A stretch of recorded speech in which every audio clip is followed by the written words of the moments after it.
तर जागा वाटप मेरिटनुसारच होणार आहे. जिंकेल त्याची जागा हेच सूत्र आहे असं म्हटलेलं आहे संजय राऊतांनी. तर जिंकण्याचं मेरिट ज्यांच्याकडे आहे त्या पक्षाला जागा मिळणार असंही राऊतांनी म्हटलंय.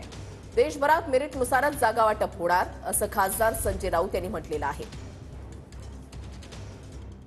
मेरिटच्या आधारावर जागा वाटप व्हावे त्याप्रमाणे काँग्रेस पक्षाने महाराष्ट्रामध्ये आम्ही सगळ्या ज्येष्ठ नेत्यांनी काढावा घेतला. महाराष्ट्र म्हटलं तर काँग्रेसचंच महाराष्ट्र आहे, त्याच्यामुळे सगळ्याच ठिकाणी आमच्या कार्यकर्त्यांच्या मागण्या आहेत, पण त्याच्यामध्येही सुद्धा मेरिटच्या आधारावर निर्णय केले जातील आणि आघाडीमध्ये एकमताने निर्णय करण्याचा एक प्रयत्न केला जाईल.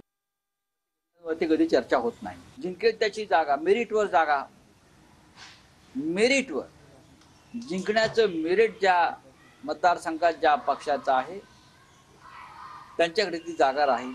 हे तीन पक्षाचं सूत्र आहे. कोण काय बोलते त्याच्यावरती तुम्ही जाऊ नका. आणि हे सूत्र संपूर्ण देशभरातलं आहे. इंडिया आघाडीचं हे संपूर्ण देशभरातलं सूत्र आहे. हे फक्त महाराष्ट्रातलं नाही. या देशामध्ये किमान 350 जागा अशा आहेत त्या जागेवरती हे सूत्र लागू होईल.